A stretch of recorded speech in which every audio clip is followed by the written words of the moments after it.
আসসালামু আলাইকুম। সৌদি আরবে যারা নতুন আসবেন, আমার এই ভিডিও কিন্তু তাদের জন্যই। আপনারা যারা সৌদি আরবে আসার চিন্তা ভাবনা নিচ্ছেন, অবশ্যই দালালের সাথে কনফার্ম করে নেবেন যে আমাকে গেলে 15 মাসের আকামা দিতে হবে, 3 মাসের আকামার জন্য না দেয়। অনেক দালাল 4 লাখ 5 লাখ টাকা করে নিয়ে 3 মাসের আকামা ধরায় দেয়। আর এই 3 মাসের আকামা, আজকে কথা বলবো যে এই 3 মাসের আকামা কি জন্য দেয়।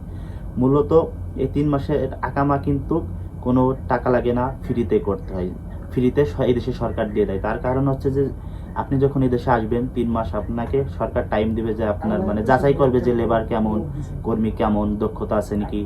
এই কারণে আপনাকে 3 মাস কিন্তু সরকার ফ্রি দিবে। এর পরবর্তীতে যদি আপনি আকামা করেন, দেখা যাচ্ছে ওই 3 মাস এবং এদিকে নিজে টাকা দিয়ে বানাতে হবে 12 মাস, টোটালে 15 মাসের আকামা এখানে হবে। অনেকে আসার পরে 3 মাসের আকামা দেয় যে আর বাকি 12 মাস পরে দেবো, কিন্তু পরবর্তীতে কিন্তু দেয় না। পরবর্তীতে বিভিন্ন জায়গা বিক্রি করে দিবে, বিভিন্ন কোম্পানিতে হোক, বিভিন্ন সাইডে হোক, হয়তো আপনাকে সেল দিয়ে দিবে। এই কারণে দালালের সাথে যদি ফ্রি বিষয় কপিলের মাধ্যমে আসেন, কপিলের আন্ডারে, তাহলে কিন্তু চুক্তি করে আসবেন যে আমাকে 15 মাসের আকামা দিতে হবে। ওই 3 মাসের আকামা বাদ, নাহলে 12 মাসের কন্ট্যাক্ট করবেন, তাহলে 12 মাসের আকামা দিলে টোটালে 15 মাসের আকামা পাবে। মূলত ওই 3 মাসের আকামা যখন আপনি সৌদি আরবের মাটিতে পাড়া দিবেন, সৌদি আরব এয়ারপোর্ট থেকে ইমিগ্রেশনতে যখন আপনি ফিঙ্গার দিবেন, তখন থেকে কিন্তু আপনার 90 দিনের টাইম। আর ওই 90 দিনের যখন আপনি বর্ডার ক্রস হয়ে আসবেন, তখন কিন্তু বর্ডারের সময় ক্রস হওয়ার সময় তো একটা নম্বর দিবে, ওটা হলো আপনার ইকামা নম্বর। ওই ইকামা নম্বর যদি আপনি বাইরে থেকে উঠান, তখন কিন্তু আপনার 1500 থেকে 1000 রিয়াল খরচ হতে পারে। কিন্তু আপনি ওই ইকামা নাম্বারটা যদি মক্তবা মেল থেকে কফিলের মাধ্যমে উঠান, তাহলে কিন্তু হয়তো 150 রিয়াল খরচ হতে পারে এবং কার্ডে 200 রিয়াল লাগতে পারে। এই কারণে যারা নতুন আসবেন, অবশ্যই যদি কফিল আন্ডার আসেন, ভাইবেন চিনতে ভালো করে এগ্রিমেন্ট করে নেবেন যে দালালের মাধ্যমে আসবেন।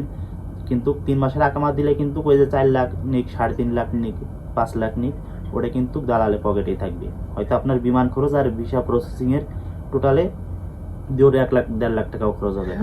এই কারণে যারা সৌদি আরবে আসবেন, অবশ্যই দালালের মারফতে আসলে দালালের সাথে চুক্তি করে নেবেন, না হলে কিন্তু অবশ্যই সৌদি মাটিতে এসে কিন্তু বিপদে পড়বেন, আকামা পাইবেন না। আর 3 মাসের আকামা দিলে অনেক কিন্তু কার্ডও দেয় না।